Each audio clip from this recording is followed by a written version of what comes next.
మీ ఎలాంటి వ్యాపార ప్రకటనలకైనా వెంటనే మా ఛానల్ సంప్రదించండి. ప్రస్తుతం మనతో పాటు ప్రముఖ ఆధ్యాత్మికవేత్త, జ్యోతిష పండితులు, దత్తాత్రేయ గణపతి ఉపాసకులు, అమ్మవారి సేవకులు మురళీధర్ శర్మ గారు ఉన్నారు. గురువుగారితో మాట్లాడదాం. మహాదేవ నమస్కారం. గురుగారు. మహాదేవ శ్రీమాత్రే నమః. గురుగారు, ఈసారి మనకి అక్షయ తృతీయ ఎప్పుడు వచ్చింది? మరి ఆ రోజు విశేషంగా పూజా విధానం ఏ విధంగా ఉండాలి? మరి ఆ రోజు ప్రత్యేకంగా బంగారం కొంటే మంచిది అని అంటూ ఉంటారు. మరి బంగారం కొనలేని వాళ్ళు ఏం చేస్తే బాగుంటుంది? ఎలాంటి వస్తువులు దానంగా ఇచ్చుకోవాలి? అక్షయ తృతీయ నుంచి ఏ రాసుల వాళ్ళకి విశేషంగా కలిసి రాబోతుంది అంటారు? చాలా పెద్ద ప్రశ్న ఇది. సంతోషం. ఏదేమైనప్పటికీ కూడా అక్షయ తృతీయ అనేటువంటిది మనకు 19వ తారీఖు రావడం జరుగుతున్నది, ఏప్రిల్ నెలలో మంగళవారం రోజు. మరి అంటే ఒకటే విషయం చెప్పదలుచుకున్నాను. మనకు ఎప్పటికీ కూడా పెరగాలి అనుకునేటువంటి దాన్ని అక్షయం అంటారు. ఇప్పటికీ కూడా పెరుగుతూ ఉండేది. అది ఏం కావాలి? మన ఆరోగ్యమా, డబ్బా? బంగారం కొంటే బంగారమే పెరుగుతుందా? ఎట్లా అనేటువంటి విషయాలు. బంగారం కొనలేని వారి పరిస్థితి ఏమిటి? ఒక మంచి మాట నలుగురికి చెప్పినా అది అక్షయం అవుతుంది, నలుగురు పాటించినా అక్షయం అవుతుంది. సో వాస్తవానికి స్టాలిన్ సినిమాలో చిరంజీవి గారు చేసినటువంటి, అంటే ఆ సినిమాకు సంబంధించినటువంటి ఒక నలుగురికి సహాయం చేసి ఆ నలుగురిని మరొక నలుగురికి సహాయం చేయమని చెప్పడం అనేటువంటిది చాలా ఇది గొప్ప విషయం. ఇది ఈ కాన్సెప్ట్తో సినిమా తీయడం అనేటువంటిది కూడా చాలా ఎక్సలెంట్ ఇది నిజంగా. ఎందుకంటే అక్షయము పెరుగుతూ ఉంటుంది. ఆ విధంగానే మూవీ ఎండింగ్ వచ్చేసరికి కూడా అదే మనకు బాగుంటుంది. సో అక్షయము అంటే అక్షయ తృతీయ రోజు మనము ఉదయాత్పూర్వము స్నానాది కార్యక్రమాలు చేసుకొని చక్కగా ఇంటి ముందు ప్రధాన ద్వారానికి మామిడి ఆకులను కట్టుకోవడం కానివ్వండి, ఇంట్లో నవ్వుతూ ఉండడం.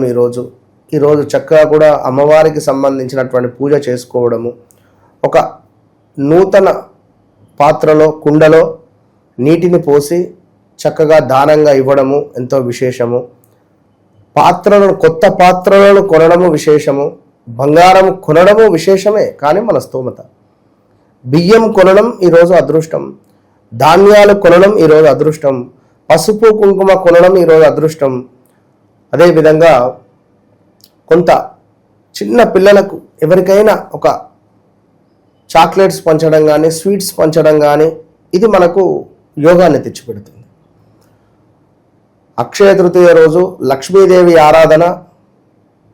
ఓం శ్రీం హ్రీం క్లీం శ్రీ మహాలక్ష్మి నమః అనే మంత్రాన్ని చదువుకున్న, ఓం శ్రీం మహాలక్ష్మి అనేటువంటి మంత్రాన్ని చదువుకున్న, ఈరోజు అధికంగా పారాయణం చేసిన, మౌన వ్రతం పాటించిన, ఎవ్వరితోనూ గొడవ పడకుండా ఈరోజు సామరస్యంగా ప్రశాంతంగా ప్రశాంత వాతావరణంలో మనం ఒక ప్రశాంతమైనటువంటి వాతావరణాన్ని సృష్టించడం కూడా ఎంతో విశేషమే. త్రివిక్రమ్ గారు చెప్తూ ఉంటారు ఎప్పుడు.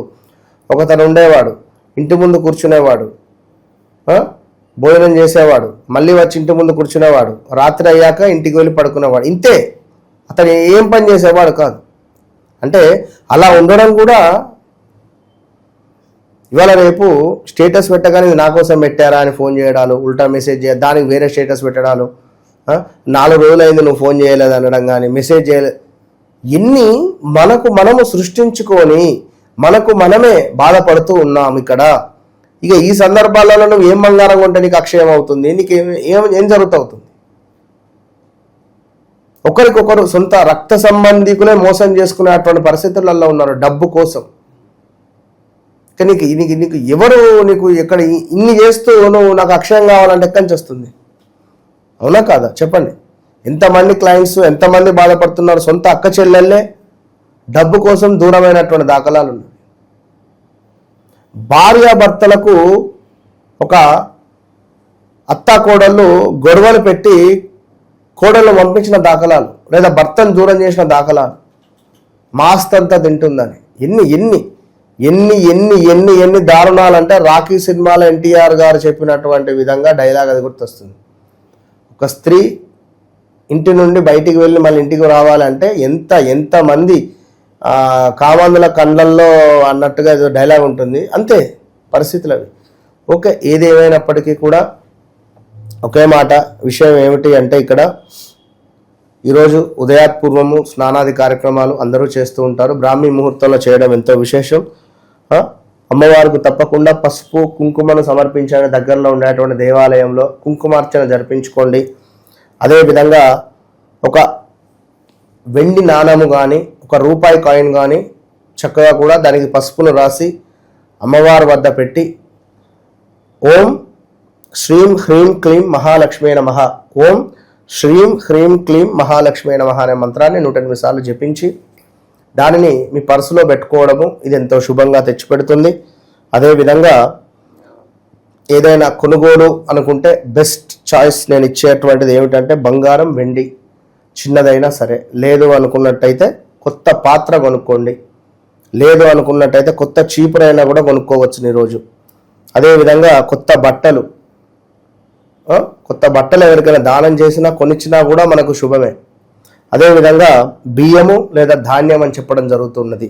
ఇవి ఎంతో మనకు సంపదను ప్రారంభం చేసేటువంటి వస్తువులు.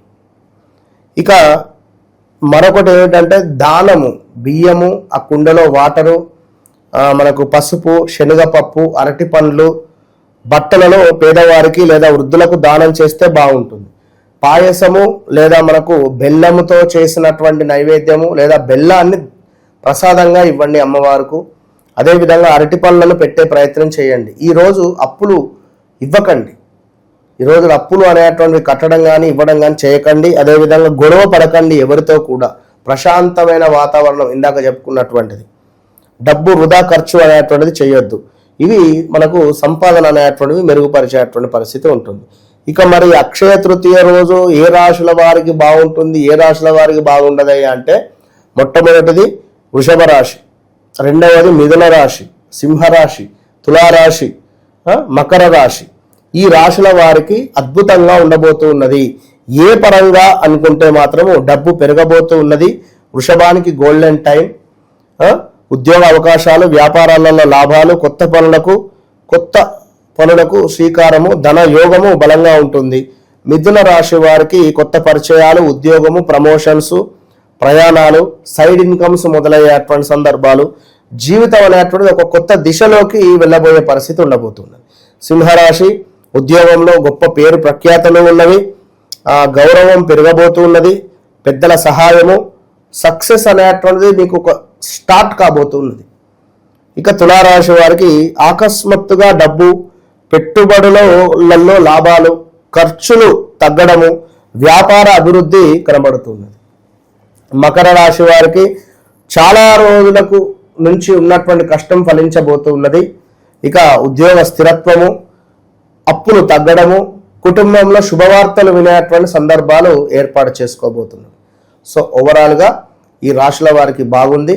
అక్షయ తృతీయ రోజు తప్పకుండా కూడా అమ్మవారి యొక్క సేవలో తరించండి. మీ జీవితం తప్పకుండా మారుతుంది. అక్షయ తృతీయ గురించి ఎన్నో ఆసక్తికర విశేషాలు తెలియజేశారు. ధన్యవాదాలు. మహాదేవ.